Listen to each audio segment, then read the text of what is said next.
जय माता दी। जैसे कि हम जानते हैं कि नवरात्रि आने वाली है 2023 में 15 अक्टूबर को नवरात्रि का शुभ आरंभ हो रहा है। अगर आप चाहते हो कि माता रानी की कृपा आप पर बनी रहे और नौ दुर्गा में माता की स्थापना आप करना चाहते हो या फिर सदैव आप हर साल करते हो, तो आपको यह वीडियो जरूर देखना चाहिए।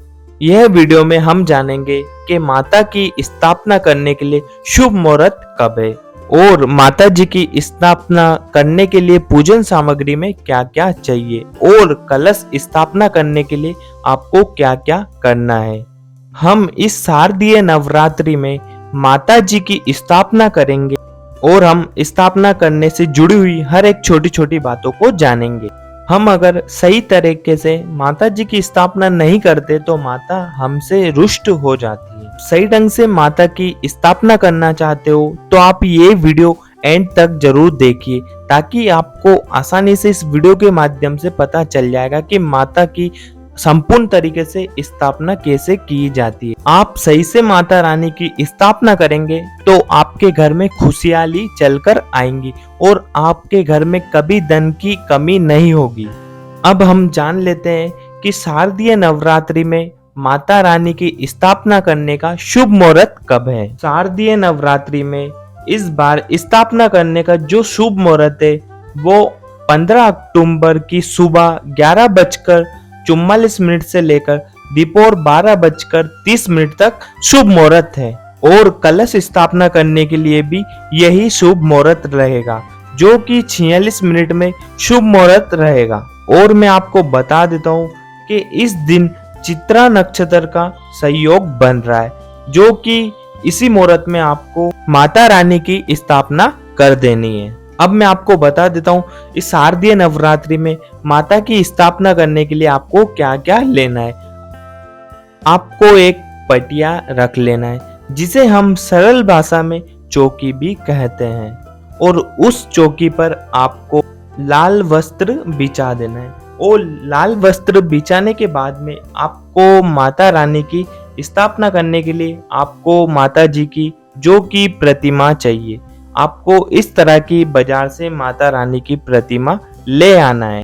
अब जो हमने पटिये की चौकी बनाई, इस चौकी पर हम प्रतिमा को रख लेंगे और फिर हम माता रानी के ऊपर लाल चुंदड़ी ओढ़ा देंगे। और हम ये लाल चुंदड़ इसलिए लाए क्योंकि ये लाल चुंदड़ माता जी का प्रिय कलर होता है और माता रानी का यह कलर प्रतीक होता है। और अब हमको कलश स्थापना करने के लिए थोड़े से गेहूं रख लेंगे, जो कि माता जी की प्रतिमा के पास में ही थोड़े से गेहूं रख लेंगे हम। अब गेहूं पे हमको एक कलश ले लेना है। कलश पे जो कि एक नारियल होना चाहिए और कलश तांबे का होना चाहिए। यदि किसी के पास मिट्टी का कलश है तो वो भी चल जाएगा। तो हम तांबे के कलश में ऊपर नारियल रखकर, नारियल रखने के पश्चात कलश की स्थापना कर देंगे। और आपको एक और कलश ले लेना है, उसमें आपको शुद्ध जल भर लेना है और उसमें एक आपको पांद रख लेना है। इस कलश को भी हम माता जी की प्रतिमा के साइड में रख देते हैं। और अब हम चावल ले लेते, जिनको रोली भी कहा जाता है। इन चावल को माता रानी की प्रतिमा के सामने रख देंगे। इन चावल के ऊपर आपको एक तांबे का दिया ले लेना है। उस दिए में लंबी बत्ती लगानी है और इस दिए में आपको घी भर लेना है। याद रखना है, माता रानी को अगर आप घी का दिया लगाओगे तो आपके बिगड़े हुए काम बनेंगे। और अब हम थोड़े से चावल और रख देते हैं माता जी के सामने। हम चावल के ऊपर एक सिक्का रख देते हैं और सिक्के के ऊपर हम एक गोल सुपारी रख देंगे। क्यों रखेंगे? गणेश जी की स्थापना की जाती है। कोई सा भी शुभ मुहूर्त हो जब गणेश जी की स्थापना की जाती है, तो अब गोल सुपारी रखने के पश्चात हम जनेऊ पिना देंगे। कोई सा भी शुभ कार्य होता है उसके पहले आपको गणपति जी महाराज को जरूर पूजना पड़ता है, इसलिए हम पहले गणपति जी महाराज की स्थापना करेंगे। और अब आपको पूजन सामग्री में आपको एक नारियल ले लेना है और एक माचिस ले लेनी है और आपको थोड़े से अक्षत चावल ले लेने हैं और आपको हबीर गुलाल ये भी ले लेना है और कंकु ले लेना है आपको पूजन के लिए, और आपको मेहंदी भी ले लेनी है माता जी के लिए, और आपको लाल धागे की आटी ले लेनी है, और आपको 5 खारक लेने और 11 लौंग ले लेने आपको। ये सामग्री पूजन में चाहिए। माता रानी की स्थापना करते समय आपको ये सामग्री चाहिए जो मैं आपको इस वीडियो में थाली में दिखा रहा हूँ। ये आपको सामग्री लेनी है माता रानी की स्थापना करते समय। और माता रानी के पास में जो कलश रखा हुआ है जल का, उस कलश में हमको लाल धागा बांधना है।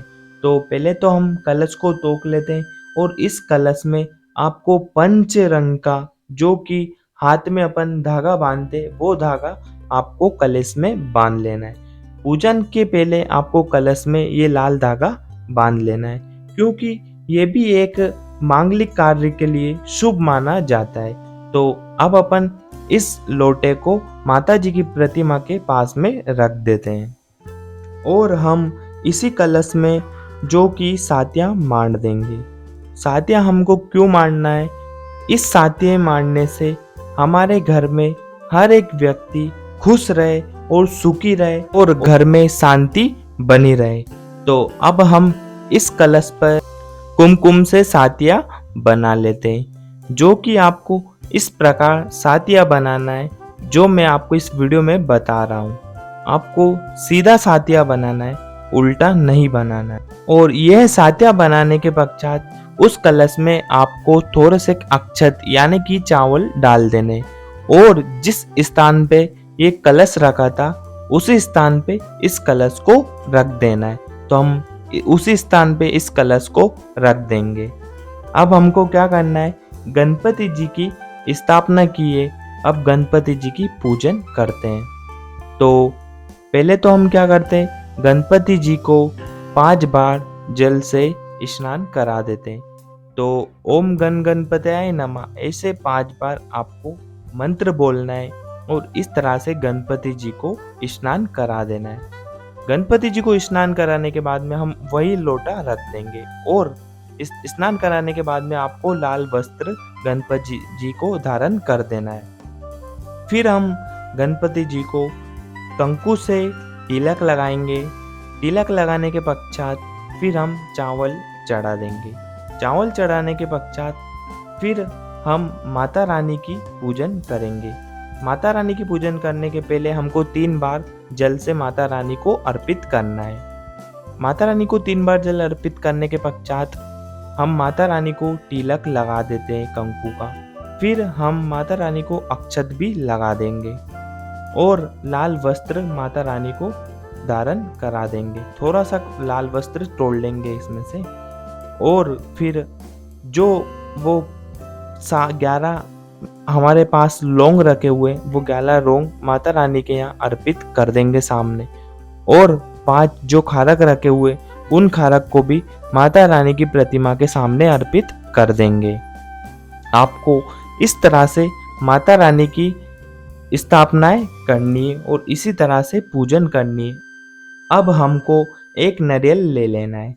नारियल पर हमको कुछ भी दक्षिणा रखनी है, नारियल को खाली नहीं छोड़ना है।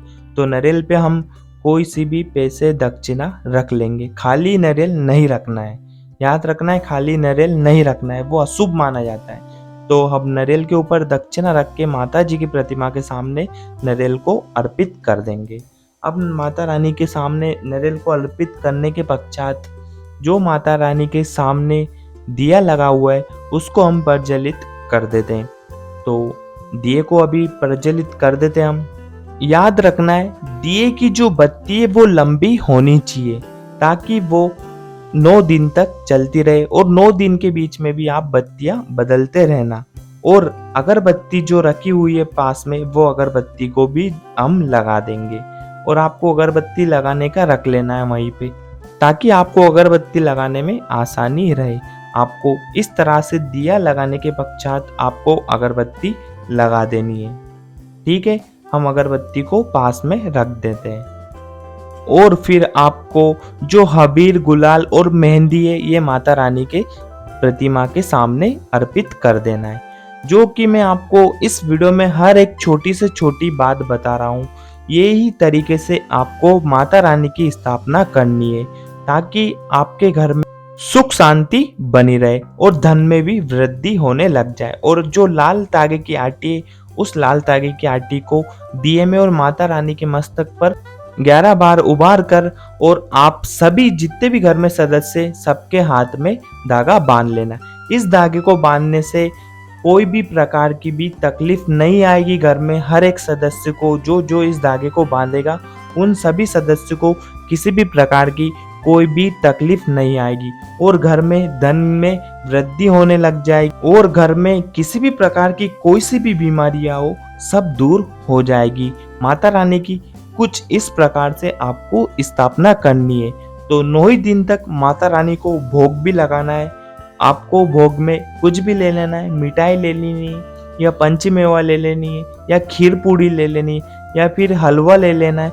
आपको इनमें से कोई सा भी प्रसाद ले लेना है। मैंने इस वीडियो में जो कि खरक का माता रानी को प्रसाद भोग लगाया है। तो आई होप कि आपको ये माता रानी की स्थापना करने की वीडियो अच्छी लगी होगी। मैंने आपको इस वीडियो में हर एक छोटी छोटी बात बताई है और इस वीडियो में आपको स्थापना करने की संपूर्ण जानकारी दी है। तो अगर आपको ये वीडियो अच्छी लगे तो वीडियो को लाइक कर देना और चैनल पे आप नए हो तो रेड बटन के आइकन को सब्सक्राइब कर देना। जय माता दी, श्री शिवाय नमस्तुभ्यम।